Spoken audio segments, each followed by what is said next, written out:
The date was the 17th of December, 1944, and the roads leading into Bastogne were already choked, not with retreating men, though there were plenty of those, but with trucks, dozens of them, grinding westward through the freezing mud of the Ardennes, headlights off, engines loud enough to carry across frozen fields. Corporal James Wickline of the 684th Quartermaster Truck Company watched them pass from the shoulder of a road near Spa, Belgium, and what he noticed was not the vehicles themselves. It was the direction they were traveling, away from the front, away from the fight that had erupted 2 days earlier along an 80-mile stretch of forest no one in the Allied High Command had seriously believed the Germans could threaten. Wickline's company had been hauling fuel and rations forward since September. He knew these roads, knew the supply depots, knew which bridges could handle a loaded deuce-and-a-half, and which ones groaned under the weight. And he knew, with the particular certainty of a man who lives inside a logistical system the way fish live inside water, that what was happening in those 2 days, the 19th and 20th of December, 1944, was something the system had never been designed to survive. The German offensive that would come to be called the Battle of the Bulge had torn through the Ardennes with a force the Allied command had dismissed as impossible. 3 German armies, nearly 250,000 men, and more than 900 armored vehicles, had punched through the weakest sector of the American line in the pre-dawn darkness of the 16th of December. Within 72 hours, 4 American units were surrounded, supply depots were burning, and the road network that fed the entire northern shoulder of the Allied line was under direct threat. If you're enjoying this deep dive into the story, hit the subscribe button and let us know in the comments from where in the world you are watching from today. The town of Bastogne sat at the center of 7 major road junctions. Whoever held Bastogne controlled whether the German advance could fan out across Belgium or would remain compressed into a narrow corridor. The 101st Airborne Division, along with elements of the 9th and 10th Armored Divisions, arrived to hold on the 18th and 19th of December, moving against the tide of a collapsing front. By the 21st, they were surrounded. What followed over the next several days would become one of the most studied logistical and combat survival episodes in American military history. Not because of a single dramatic engagement, not because of one man's improvisation or one general's brilliance, though there were examples of both. It became studied because of the question the Germans kept asking in the weeks after the siege was broken, a question that appears repeatedly in the interrogation records, the after-action reports, and the post-war testimonies of German officers who had watched the American position hold against every projection they had made. How did they keep receiving supplies? The German calculation had been precise and, by any conventional measure, correct. An encircled force of approximately 18,000 men, cut off from road resupply in the middle of a Belgian winter, with ammunition stocks measured in hours rather than days, with food rations running out by the 22nd of December, with fuel for armored vehicles nearly exhausted, and with no functioning airfield within the perimeter. Such a force, according to every standard of military logic available to German planners in 1944, would be compelled to surrender or be destroyed within 3 to 5 days. The Germans were not wrong about the mathematics. They were wrong about almost everything else. To understand why their calculation failed, you have to understand what the American supply system looked like in December 1944, not as it appeared in official tables of organization, but as it functioned in practice, under the specific pressures of a campaign that had been moving fast since the breakout from Normandy in late July. After Operation Cobra broke the Bocage stalemate, the Allied advance across France had consumed supplies at a rate that the original planners had not anticipated. The logistical framework for the European campaign, developed before D-Day, had assumed a methodical advance with enough time to build up forward depots at each stage. Instead, George Patton's Third Army and the forces moving north from Normandy had covered ground so quickly that the supply system spent the entire autumn of 1944 in a state of organized improvisation. The Red Ball Express, the famous loop of truck convoys that ran night and day between the Normandy beaches and the advancing front, had carried approximately 412,000 tons of supplies between late August and mid-November of 1944. At its peak, nearly 6,000 trucks were operating on the route simultaneously. Drivers worked shifts of 18 to 20 hours. Vehicles that broke down were pushed to the shoulder and stripped for parts by maintenance teams following behind. The system was brutal, wasteful by any peacetime standard, and extraordinarily effective. But the Red Ball had ended on the 16th of November, the same day the German offensive planners were finalizing their attack orders. By December, the supply network had shifted to a combination of rail, pipeline, and shorter truck routes operating out of forward depots built up during the autumn. One of the largest of these depots sat near Liège, Belgium, a complex of warehouses, fuel storage tanks, and ammunition dumps that had been assembled over 3 months and represented one of the most concentrated collections of military material in the history of warfare to that point. The Germans knew the depot was there. They knew its approximate contents. Their intelligence services had tracked its construction through aerial reconnaissance. And when they planned the Ardennes offensive, they planned to capture it. General Otto von Manchefeld, commanding the 5th Panzer Army, the formation responsible for the thrust toward Bastogne, later wrote that the seizure of Allied fuel stocks was not a secondary objective, but a prerequisite for the offensive's success. The German armored forces had launched the attack with fuel loads calculated to last approximately 4 days of intensive operations. After that, they needed American gasoline. Without it, the panzers would stop. Manchefeld's planners had studied the American supply system with considerable sophistication. They understood the depot structure, the truck convoy patterns, the forward supply points that move with the combat divisions. What they did not fully understand, what became the central miscalculation that shaped the entire battle, was the degree to which the American system had been deliberately overbuilt, deliberately redundant, and deliberately capable of improvising at the lowest levels of its structure. The unit responsible for supplying the forces that would defend Bastogne was not a single organization. It was a web of overlapping commands, each with partial responsibility, and each capable of acting independently when the command structure above it was disrupted. The 684th Quartermaster Truck Company was one node in that web. The 463rd Quartermaster Battalion was another. The 12 Corps Quartermaster units scattered across the Ardennes region were others. When the German breakthrough fractured the front on the 16th of December, it did not destroy this web. It disrupted it. Individual units lost contact with their parent commands. Convoys were rerouted by officers who had no authority to reroute them, but did so anyway because the road ahead was blocked and a man had to move. Depot managers who were supposed to wait for requisition orders began issuing supplies on the basis of need, because officers with muddy uniforms and urgent voices kept arriving and the paperwork could be sorted later. This behavior was not accidental. It was a product of a deliberate philosophy about how the American supply system should function, a philosophy developed partly from the failures of the First World War and partly from the experiences of the Pacific Campaign, where isolated forces had learned to improvise or die. The doctrine was called flexible logistics, and its essential principle was that supply authority should be delegated as far down the chain of command as practical. A battalion supply sergeant had the authority to draw from a forward depot without waiting for brigade approval if the situation required it. A truck company commander could redirect his vehicles to a different destination if the original one had been captured or destroyed. A depot officer could issue emergency supplies against a verbal request if the normal documentation system had broken down. The Germans had nothing equivalent to this.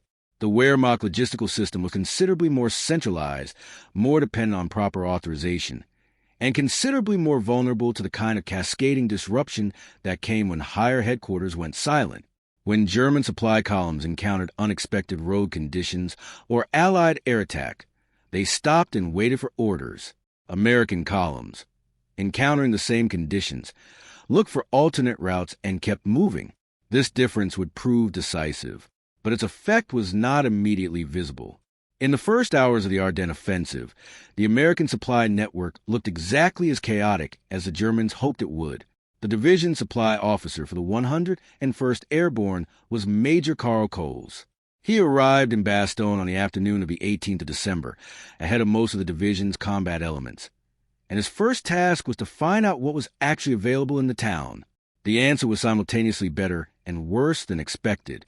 Better, because Bastogne contained a functioning depot of the 101st Corps, a forward supply point that had been stocked in anticipation of an offensive operation that had been postponed. The depot held approximately 250 tons of mixed supplies, rations, small arms ammunition, medical material, and fuel. It was not enough to sustain 18,000 men through a siege of unknown duration, but it was a foundation. Worse, because the ammunition stocks were almost entirely wrong. The 101st Airborne was a light infantry division. Its primary weapons were rifles, machine guns, mortars, and a limited complement of artillery pieces. The depot at Bastogne was stocked partly for an armored operation and contained substantial quantities of ammunition, calibers the paratroopers could not use. There were thousands of rounds of 75mm tank ammunition. There were crates of 40mm anti-aircraft rounds. There were mortar shells in sizes that matched no weapon in the division's inventory.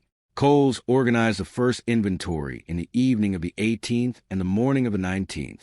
He found that the division had roughly enough rifle and machine gun ammunition for 2 days of heavy combat.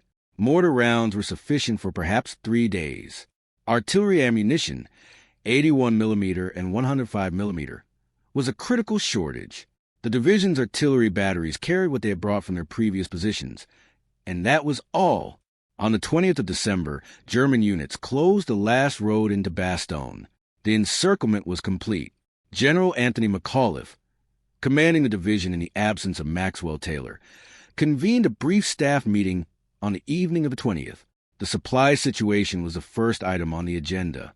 Coles presented the numbers without embellishment. At current expenditure rates, which would increase as German pressure intensified, the division would exhaust its artillery ammunition within 48 to 72 hours. After that, they could defend with small arms, but the German armor that had been probing the perimeter would be able to approach positions at will. The options were limited. McAuliffe could attempt a breakout, which would require abandoning the wounded and the civilians sheltering in the town. He could request permission to surrender, which was both contrary to his orders and contrary to his character. Or he could find a way to get supplies into a town that was surrounded by German forces on all sides in the middle of a Belgian winter. The weather had been the other factor in German planning. The Ardennes offensive had been timed deliberately for a period when Allied air power would be grounded by cloud cover. The meteorological forecasts available to German planners in the autumn of 1944 had indicated that the second half of December would bring consistent overcast, fog, and limited visibility across the region, conditions that would neutralize the single greatest Allied advantage, the ability to call in close air support and interdict German supply lines from the air. For the first 5 days of siege, this calculation was correct. The skies over Bastogne were uniformly gray. Visibility was measured in hundreds of yards.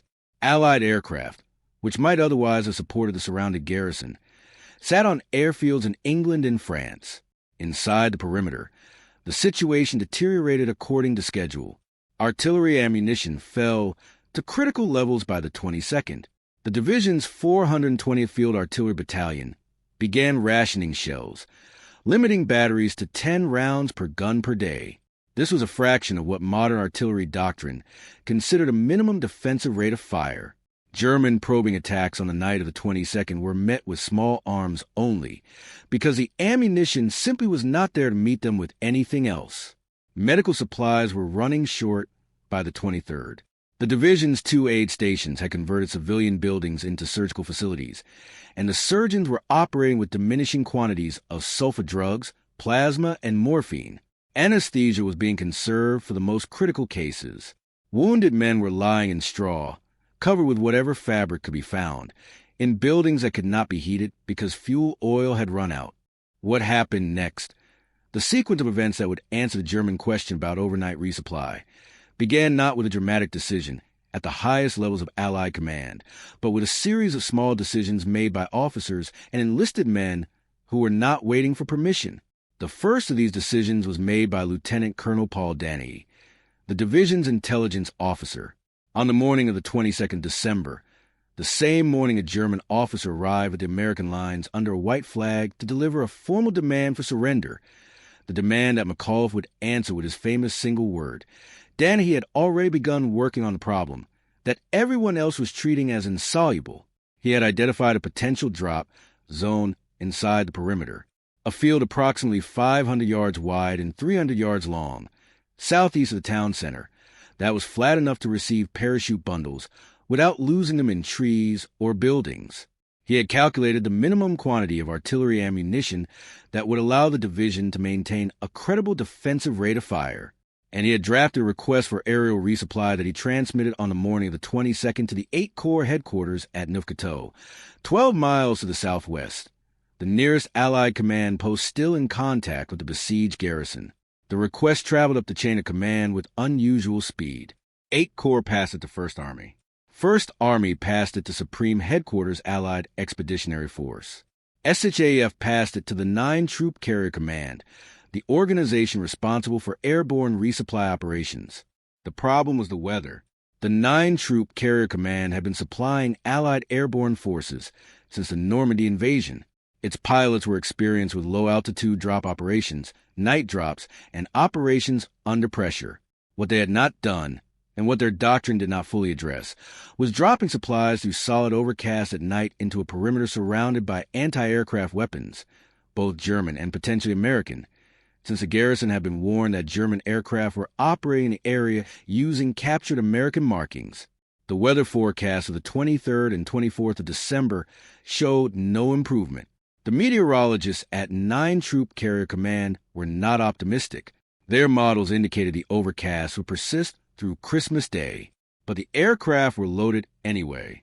This decision, to load the aircraft and prepare the crews for a mission that might not be flyable, reflected a principle that had been built into the American command culture over 3 years of war. Preparation was not contingent on certainty. You loaded the aircraft because if the weather broke, even briefly, even for a window of a few hours, you needed to be ready to go immediately. Waiting until the weather cleared to begin loading meant a delay of 4 to 6 hours between clearance and departure, and 4 to 6 hours might be the margin between a garrison that could hold and one that could not. At the airfield at Chartres, France, on the evening of the 22nd December, crews of the 439 Troop Carrier Group began loading C-47 Skytran aircraft with resupply bundles. Each bundle was packed in a standardized container and attached to a parachute.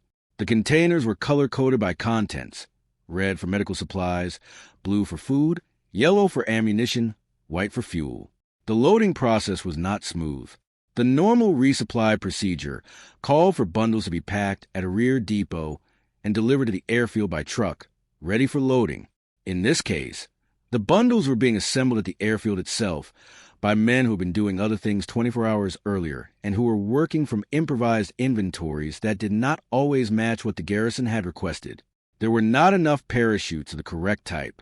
The standard cargo parachute was a G1 model, a 48-foot canopy designed for loads up to 300 pounds. The ammunition bundles for 105mm howitzers exceeded this weight. The solution, improvised by a warrant officer whose name does not appear prominently in the official records, was to attach 2 parachutes to each heavy bundle, rigged in tandem so that both deployed simultaneously. This doubled the drag and kept the descent rate within safe limits for containers. It was a modification that had not been tested under operational conditions. It would be tested over Bastogne. On the morning of the 23rd of December, the weather changed. Not completely. The overcast remained, but a narrow window of reduced cloud cover opened across the Ardennes region. The ceiling lifted to approximately 1,500 feet. Visibility improved to several miles. It was not ideal flying weather. It was flyable. The order went out at 0600 hours on the 23rd. 241 C-47 aircraft would fly the resupply mission. The drop would be conducted in daylight, because the improvised marking system for the Bastogne perimeter could not reliably be operated at night. The aircraft would approach from the southwest at low altitude, identify the drop zone by the colored panels laid out by the garrison, and release their bundles on a single pass. The German anti-aircraft situation around Bastogne was substantial. The forces encircling the town included multiple batteries of 20mm and 37mm flak guns, as well as heavier 88mm weapons. A formation of 241 slow-moving, low-altitude transport aircraft approaching over a known route would present an extremely vulnerable target. The fighter escort assigned to mission, P-47s from the 9 Fighter Command, could suppress some of the flak positions, but not all of them. The transport pilots would be flying through anti-aircraft fire with no ability to maneuver without disrupting the drop sequence. 16 aircraft were shot down or damaged beyond repair during the 23rd of December resupply mission. 144 tons of supplies were dropped. The garrison at Bastogne recovered approximately 95 tons of the dropped material. The rest landed outside the perimeter, some in German-held territory, some in trees, some in terrain that was inaccessible under fire. The tandem-rigged heavy bundles performed better than the warrant officer who designed them had dared hope. Approximately 80% reached the ground intact. When the recovery teams tallied what had arrived, the numbers were not generous, but they were enough. The artillery ammunition delivered on the 23rd allowed McCullough's batteries to increase their rate of fire from 10 rounds per gun per day to approximately 25. It was still a fraction of normal defensive fire, but it was enough to break up the German armor concentrations that had been forming for a major assault. The medical supplies, blood plasma, morphine, sulfa drugs, arrived in quantity sufficient to address the immediate backlog of critical cases. The surgeons worked through the night of the 23rd and the morning of the 24th, treating men who had been waiting in pain for 3 days. If you find this story engaging, please take a moment to subscribe and enable notifications. It helps us continue producing in-depth content like this. The food that arrived was not the rations that had been requested. In the chaos of loading, a substantial portion of the food bundles contained components that the garrison could use but had not prioritized: sugar, hard candy, powdered coffee. One bundle contained exclusively cigarettes. Under different circumstances, this might have been a source of bitterness.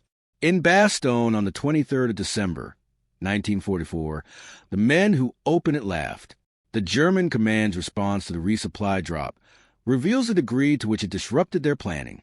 General Fritz Bayerlein, commanding the Panzer-Lehr Division, one of the formations encircling Bastogne, wrote in his after-action report that the aerial supply of the garrison on the 23rd of December represented an intelligence and operational failure on the part of the encircling forces.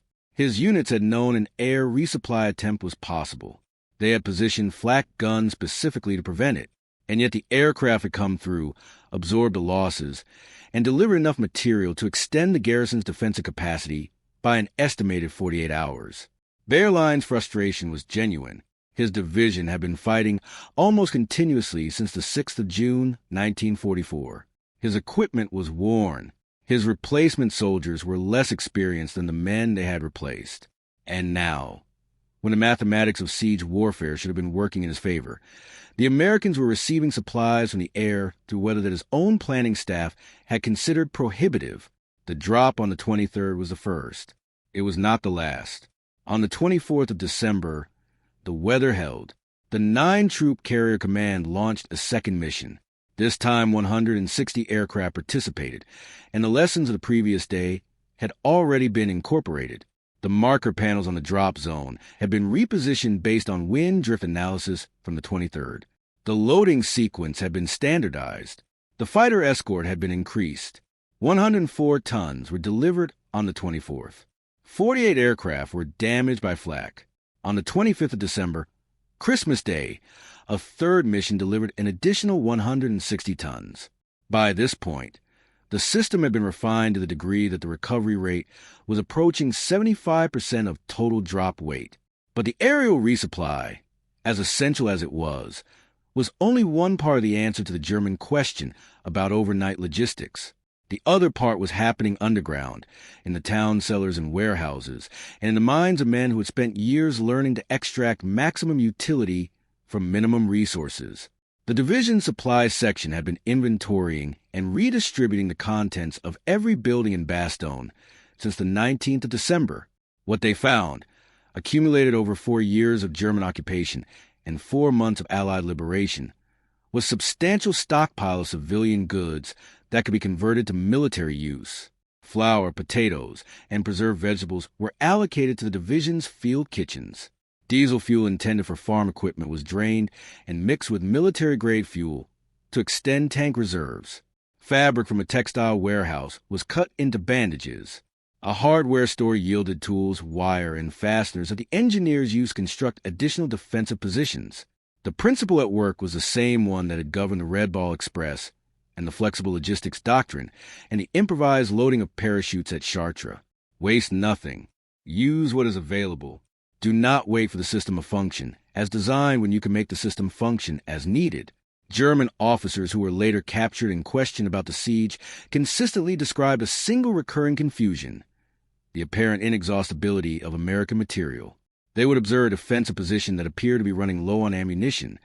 The rate of fire would drop, the artillery would go quiet, and then within hours, the fire would resume. The pattern appeared again and again. What these officers were observing was not an inexhaustible supply. It was a rationing system so sophisticated and so thoroughly distributed that it created the impression of abundance from a foundation of scarcity. McCall staff had broken every supply category into subcategories and assigned responsible officers to each. When artillery ammunition fell to 10 rounds per gun, the allocation was not simply reduced. It was redirected. Units in quiet sectors gave their remaining rounds to units under pressure. Mortars replaced artillery on secondary axes. Riflemen replaced mortars on tertiary ones. The result was a defensive line that never went completely silent on any sector at any time, even when the aggregate ammunition available across the perimeter would have supported only a few minutes of concentrated fire. The German command could observe the effects. It could not observe the mechanism.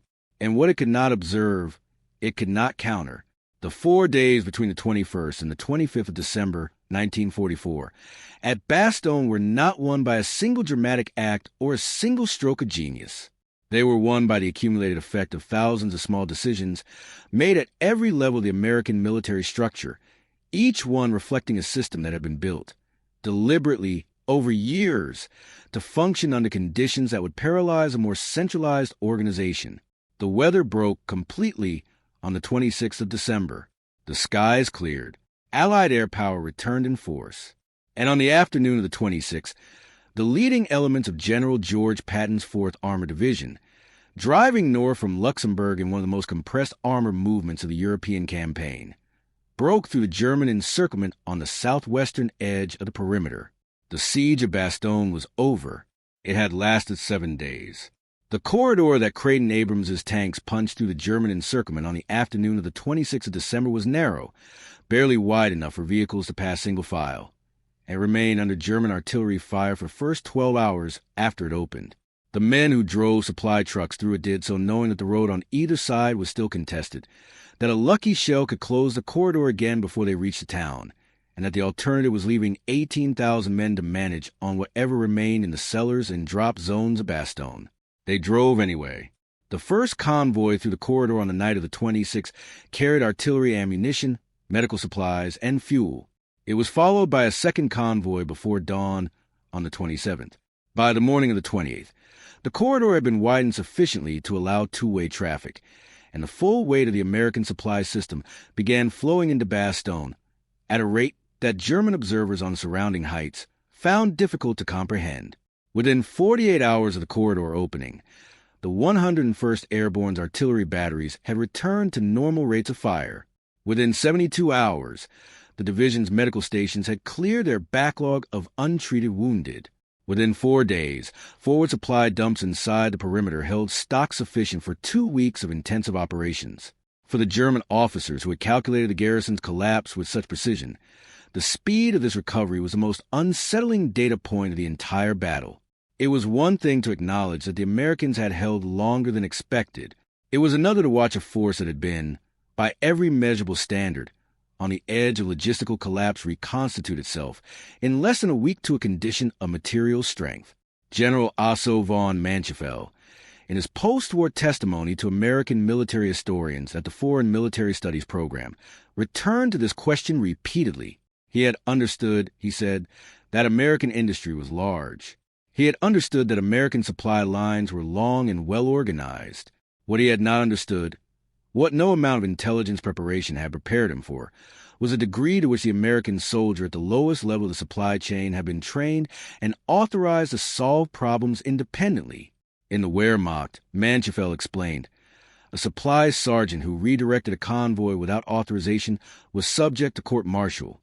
In the American system, A supply sergeant who failed to redirect a convoy when the situation required it was considered to have failed in his duties.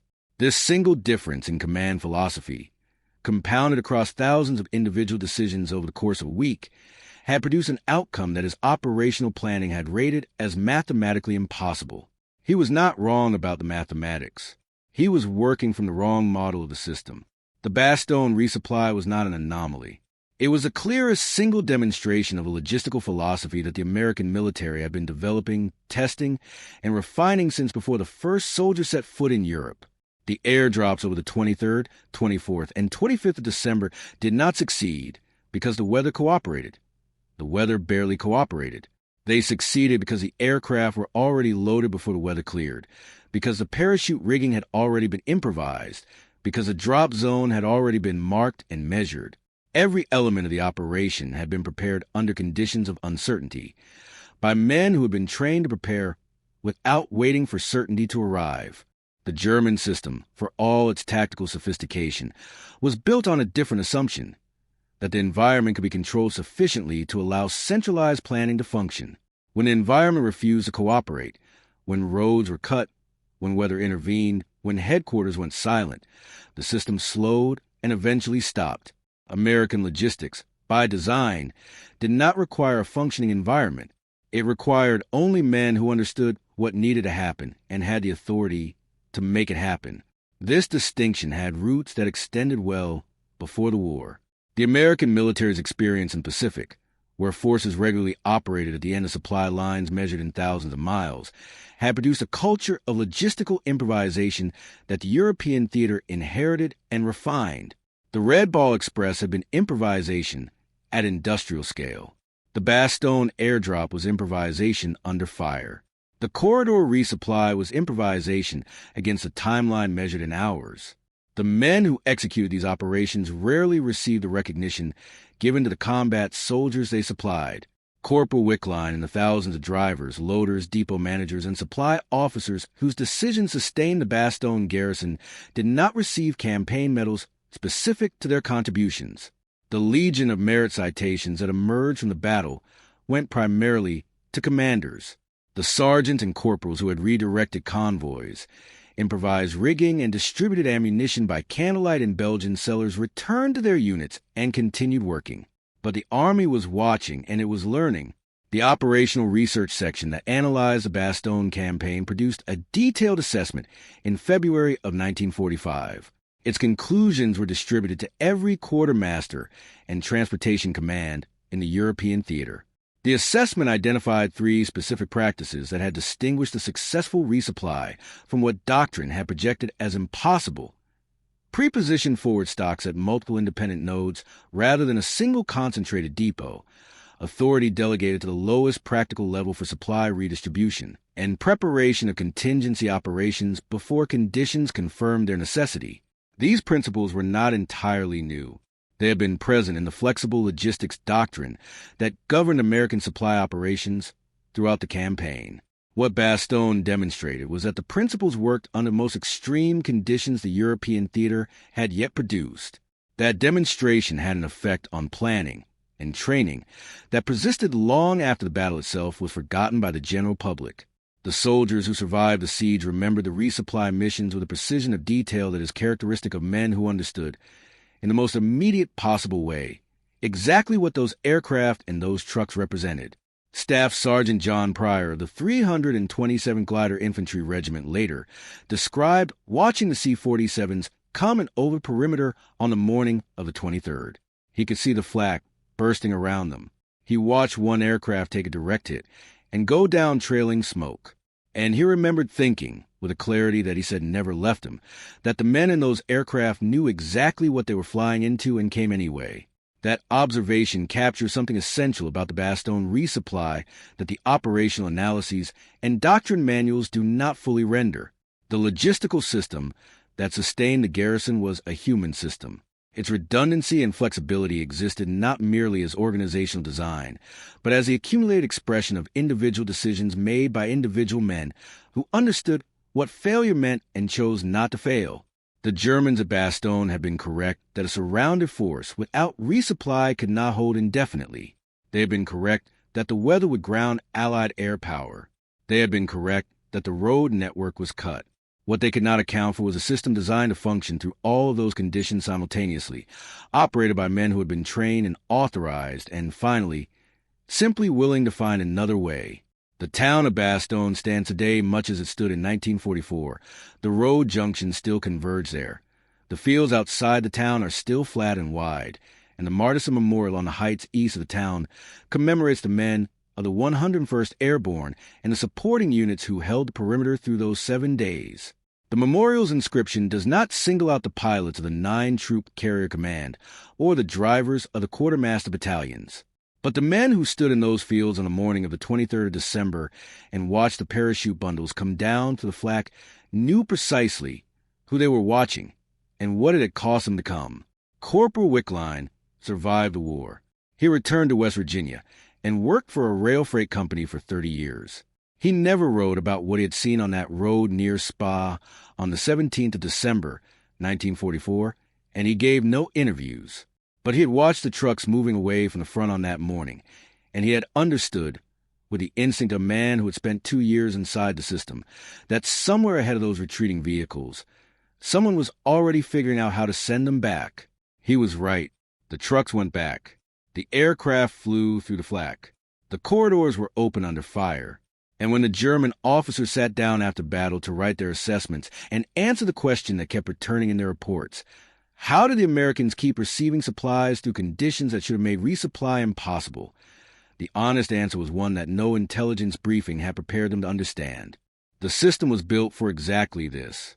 It had been built to function when everything else had stopped working, and the men inside it had been trained, trusted, and finally simply determined to make it work. That is not a story about abundance. It is a story about preparation and delegation, and the particular kind of courage that belongs not to man with the rifle, but to man driving toward the sound of the guns with a truck full of ammunition and no armor to protect him. Those men did not break the German lines. They made it possible for others to hold them. And in the mathematics of that 7-day siege, holding the line was everything. Thank you for watching. For more detailed historical breakdowns, check out the other videos on your screen now, and don't forget to subscribe.